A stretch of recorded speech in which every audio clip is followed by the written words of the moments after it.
This is a demonstration of building the 1991 version of Kermit for the CPM 8080 computers, and it's being demonstrated on the original machine that Kermit was written for as a client, the first microcomputer version of Kermit, written on the Intertec Data System Superbrain.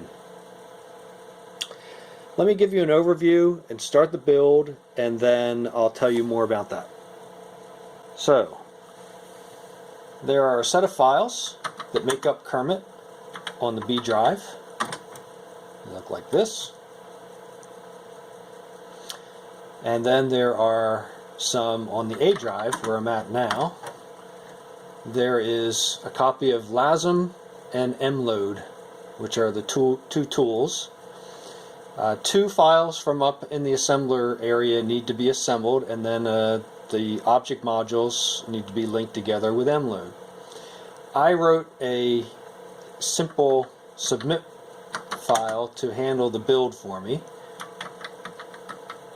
build.sub,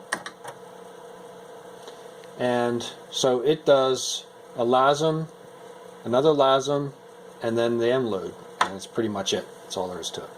So I'm going to fire this off, and we'll talk more about what this really is. Submit build.sub.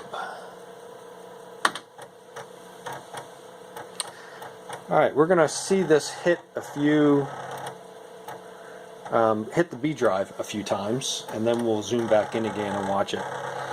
So the tools are loading off the A drive, and as it starts to assemble files, it accesses the B drive for the sources. And here goes the assemble part. So LASM is running. It's a 1981 version of LASM, and now it's starting to chug through the assembler files.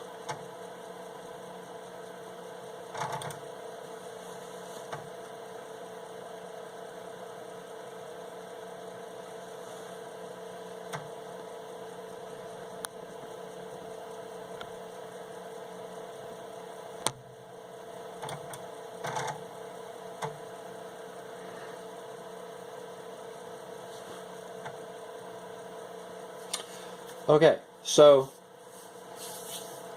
I had to prepare this build specially to run on the actual Intertec Superbrain, or it would have been the same for any dual floppy drive system.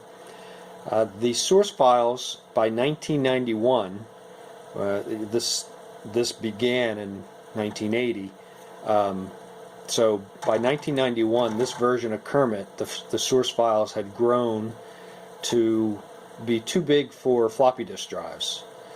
I presume they were building on hard disk drives by then, and most everybody was, so they weren't concerned that their files grew too big to fit on dual floppy systems. So to pare the system back down to fit on floppy drives, I stripped out the comments from all of the source code, and that was done with an awk program.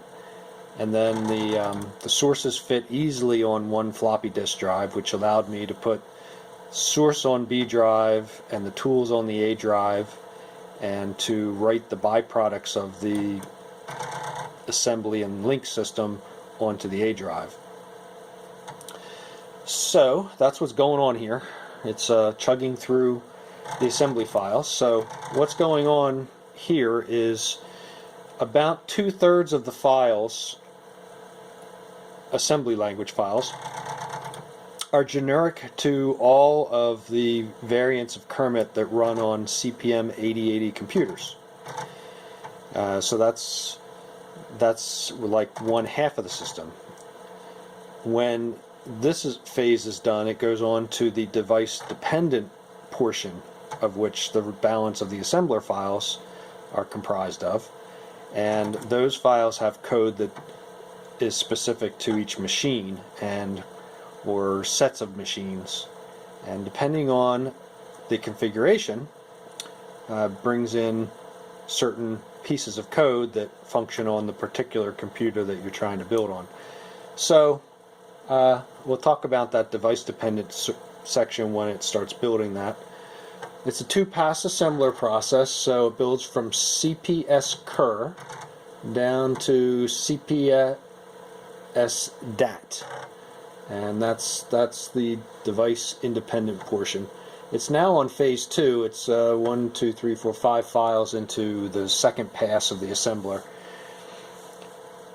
When that's done, it writes out the object module for this half of the system onto the A drive, and then it goes on to the device-dependent portion.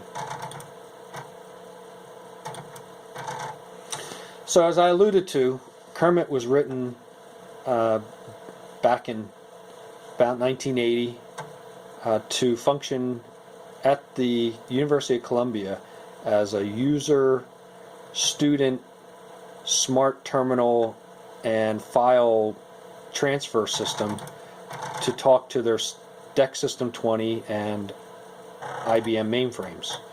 They wanted the students to be able to create work on a microcomputer and transfer the files and the results back and forth between the microcomputer and the large system, and store their own data on their own drives. Take their floppy with them and bring it back next semester. And this was hugely successful for them, and they used the system up until the late 90s as a primary mode of operation for the students.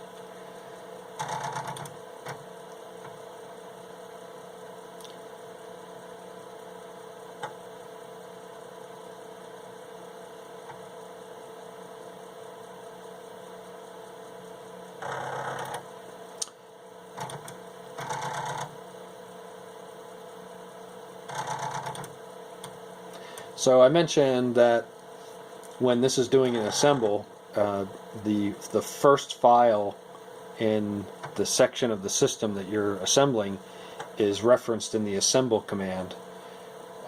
When that file starts being assembled, all it does largely is include each one of the other files that comprise that part of the system. So you only assemble the first file in this list, and that brings in via includes the rest of the files into the assembly process. This is it's now in the last file of the generic portion of Kermit. So now when it's done with that file, it's going to start writing all the object data out to the A drive.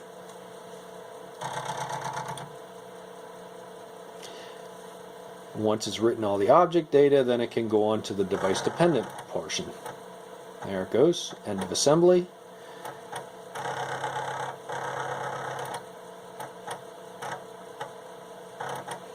Whole process takes about 10 minutes. There is a clock on the screen, which from the beginning time to the ending time will give you a pretty accurate idea of how long the build process takes.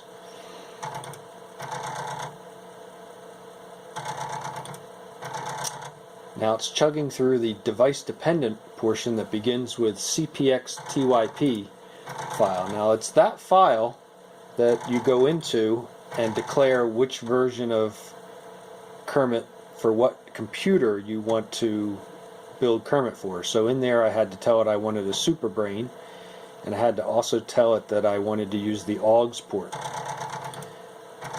There's a phase you'll see coming up where it actually reports which version it's building.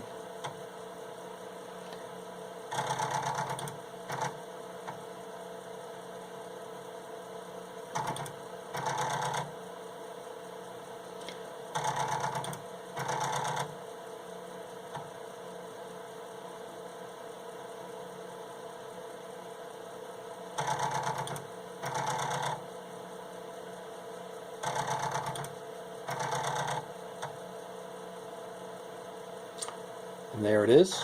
It's building Kermit-80 for the Intertec Superbrain with AUX port. You might notice on the screen, this is a very early CPM system of sorts, and the video has no true descenders. all of the descenders are sitting above the line. The curly portion of the G is above the line, and let's see what else is there. There's not a lot of descenders. Oh, cis there. The Y is all the way above the line. Yeah, so these weren't too pretty.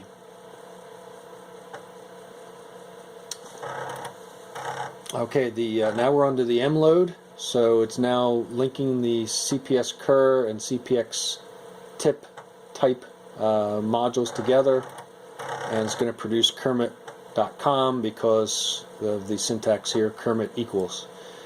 So M load is from 1983, 1984, 1985 copyrights. And so the object modules are getting read off the A drive and written back to the A drive in the .com file, Kermit.com.